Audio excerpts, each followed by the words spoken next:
السلام علیکم ورحمۃ اللہ وبرکاتہ۔ الحمد للہ رب العالمین والصلاة والسلام علی رسولہ الکریم، اما بعد اعوذ باللہ السمیع العلیم من الشیطان الرجیم، بسم اللہ الرحمن الرحیم۔ وَإِذْ بَوَّأْنَا لِإِبْرَاهِيمَ مَكَانَ الْبَيْتِ أَنْ لَا تُشْرِكْ بِي شَيْئًا وَطَهِّرْ بَيْتِيَ لِلطَّائِفِينَ وَالْقَائِمِينَ وَالرُّكَّعِ السُّجُودِ وَأَذِّنْ فِي النَّاسِ بِالْحَجِّ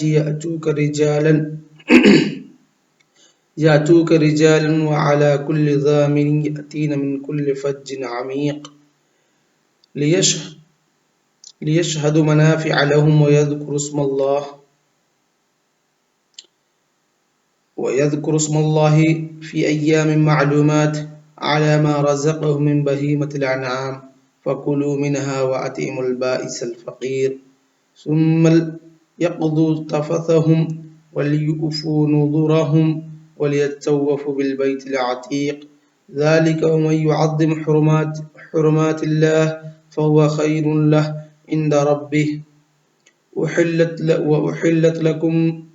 وأحلت لكم الأنعام إلا ما يتلى عليكم فاجتنبوا الرجس من الأوثان واجتنبوا قول الزور۔ اللہ رب العالمین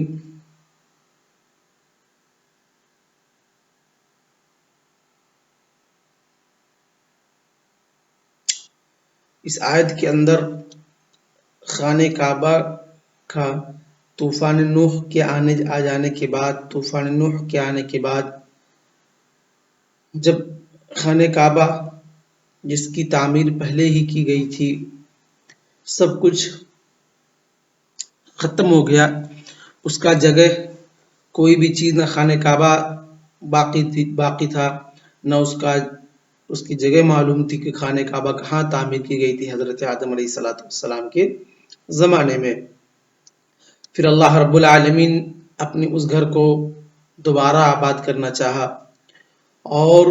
اس کے لیے اللہ رب العالمین نے اپنے خلیل حضرت ابراہیم علیہ السلام کو چنا۔ حضرت ابراہیم علیہ السلام کو پہلے اللہ رب العالمین نے حکم دیا کہ اپنے بیوی کو، اپنے بچوں کو ایک مقام پر، ایک وادی میں جو بے آب و گیا ہے، جہاں نہ کھانے پینے کا کچھ انتظام ہے، جہاں نہ نہریں ہیں نہ اور کوئی چیز ہے، وہاں پر چھوڑنے کا حکم دیا، یعنی مکہ شہر میں حضرت ابراہیم علیہ السلام اپنے بیٹے اور اپنی بیوی کو لا کر کے وہاں پہ چھوڑ کر کے اللہ رب العالمین کے حکم سے چلے گئے۔ اس کے بعد جب حضرت ابراہیم علیہ السلام لوٹ کر کے آئے، اللہ رب العالمین نے حضرت ابراہیم علیہ السلام کو وہ جگہ جو خانہ کعبہ کی تھی اس کو واضح کر دی، ان کے لیے ان کو بیان کیا۔ وَإِذْ بَوَّأْنَا لِإِبْرَاهِيمَ مَكَانَ الْبَيْتِ، اور جب ہم نے بیان کر دیا، واضح کر دیا ابراہیم علیہ السلام کے لیے مکان البیت، البیت سے مراد کیا ہے؟ بیت الحرام ہے، یعنی مسجد الحرام ہے، خانہ کعبہ ہے، کہ جب ہم نے واضح کر دیا ابراہیم علیہ السلام کے لیے بیت کی جگہ، خانہ کعبہ کی جگہ، اللہ تشرک بی شیئا، کہ آپ میرے ساتھ اس کے اندر کسی کو شریک نہیں کریں گے، یعنی خانہ کعبہ کے اندر صرف اور صرف عبادت ہوگی تو اللہ رب العالمین کی، پکارا جائے گا تو اللہ رب العالمین کو، مدد طلب کیا جائے گا تو اللہ رب العالمین سے، دعائیں اور فریاد کی جائیں گی تو اللہ رب العالمین سے، قربانی کی جائیں گی وہاں پر تو صرف اللہ رب العالمین کے لیے، سجدے میں سر رکھا جائے گا تو صرف اللہ رب العالمین کے گھر، اللہ رب العالمین کے لیے، رکوع اور سجود ہوں گے تو صرف اور صرف اللہ رب العالمین کے لیے، اور اگر کسی چیز کا طواف ہوگا تو وہ اللہ رب العالمین کا گھر ہوگا جس کا طواف کیا جائے گا، اس کے علاوہ قبر اور تمام چیزوں کی کسی کی طواف نہیں کی جائے گی۔ وہی اللہ رب العالمین نے کہا اللہ تشرک بی شیئا، کہ آپ میرے ساتھ یا کوئی میرے ساتھ شرک نہ کرے، وَطَهِّرْ بَيْتِيَ لِلطَّائِفِينَ وَالْقَائِمِينَ وَالرُّكَّعِ السُّجُودِ، اور اللہ رب العالمین نے حکم دیا حضرت ابراہیم علیہ السلام کو ان طہر بیتی للطائفین، کہ آپ خانہ کعبہ کو پاک رکھیں، یعنی شرک سے، بدعات سے، خرافات سے اور اسی طریقے سے بتوں سے اور اسی طریقے سے اصنام سے کہ ان کی عبادت اس کے اندر نہ کی جائے۔ وطہر بیتی للطائفین، طواف کرنے والوں کے لیے جو اللہ رب العالمین کے گھر کا طواف کرنے کے لیے دور دراز علاقوں سے آتے ہیں تو اس گھر کے اندر کسی بھی قسم کی شرک اور کسی بھی قسم کی بتیں اور کسی بھی قسم کے اصنام و اوثان نہیں ہونے چاہیے۔ ان تمام چیزوں سے اللہ رب العالمین کے گھر کیا ہو؟ پاک ہو۔ اور اسی طریقے سے نجاسات وغیرہ اس کے اندر کفر یعنی طہیر بیتیا یعنی گھر کو پاک رکھنا ہے کس سے؟ شرک سے، بدعات سے، خرافات سے، نجاسات سے اور تمام چیزوں سے۔ کن کے لیے؟ طواف کرنے والوں کے لیے، والقائمین والرکع، اور اسی طریقے سے اس کے اندر قیام کرنے والوں کے لیے، القائمین المصلین عندہ، جو خانہ کعبہ میں مسجد حرام کے پاس آ کر کے اللہ رب العالمین کے لیے نماز پڑھتے ہیں، اللہ رب العالمین کے سامنے سجدے میں سر رکھتے ہیں۔ اور اسی طریقے سے والرکوع السجود، اور جو رکوع اور سجدہ کرنے والے ہیں۔ وَأَذِّنْ فِي النَّاسِ بِالْحَجِّ يَأْتُوكَ رِجَالًا وَعَلَى كُلِّ ضَامِرٍ يَأْتِينَ مِنْ كُلِّ فَجٍّ عَمِيقٍ۔ اور اللہ رب العالمین حکم دے رہا ہے حضرت ابراہیم علیہ السلام کو کہ آپ لوگوں میں یہ منادی کروا دیں، یہ اعلان کروا دیں، کس چیز کا؟ حج کا، کہ اللہ رب العالمین کا لوگ گھر، اللہ رب العالمین کے گھر کا لوگ دور دراز علاقوں سے قصد کرے، حج کرنے کے لیے آئے۔ پھر اللہ رب العالمین فرماتا ہے یاتوکا، آپ کی یہ پکار، آپ کی یہ ندا پوری دنیا کے گوشے گوشے میں پھیل جائے گی، جیسا کہ جس کا ہم آج کل آپ لوگ مشاہدہ کر سکتے ہیں، یا جو حج عمرہ کیے ہیں وہ اللہ وہ اس کا مشاہدہ کر سکتے ہیں۔ اور اسی طریقے سے آج کل تو اور آسان ہو گیا، دنیا کے اندر کہیں بھی رہ کر کے آپ ٹیلی ویژن پہ لائیو ہو رہا ہے تو اس پہ بھی آپ دیکھ رہے ہیں، اسٹریمنگ ہو رہی ہے تو اس پر بھی آپ دیکھ سکتے ہیں کہ کس طریقے سے پورے دنیا کے لوگ اللہ رب العالمین کے گھر کی قصد کرتے ہیں۔ وہی کا یاتوک رجال، لوگ آپ کے پاس خانہ کعبہ کے پاس آئیں گے حج کرنے کی نیت سے، حج کرنے کا قصد کر کے، رجال اپنے پیروں پر چل کر کے یعنی پیادہ وہ آئیں گے، وعلی کل ضامر، اور اسی طریقے سے ہر دبلی پتلی اونٹنی یعنی جتنا ان کو میسر ہو سکے گا۔ ضامر کسے کہتے ہیں؟ ضامر ایسی اونٹنی، ایسی اونٹ جو کہ ایک دم دبلی پتلی ہو اور چل چل کر کے اس کا گوشت اور وہ تھک چکی ہو۔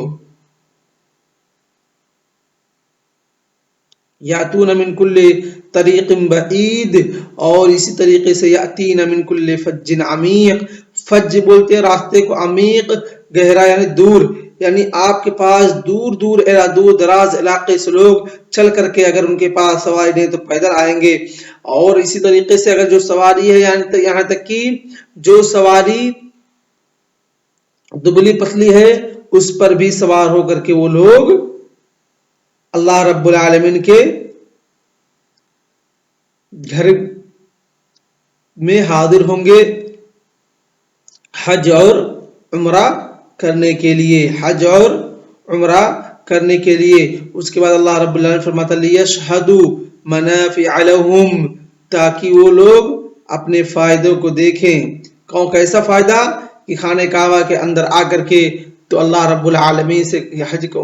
حج اور عمرے کی قصد کر کے آئیں، اللہ رب العالمین سے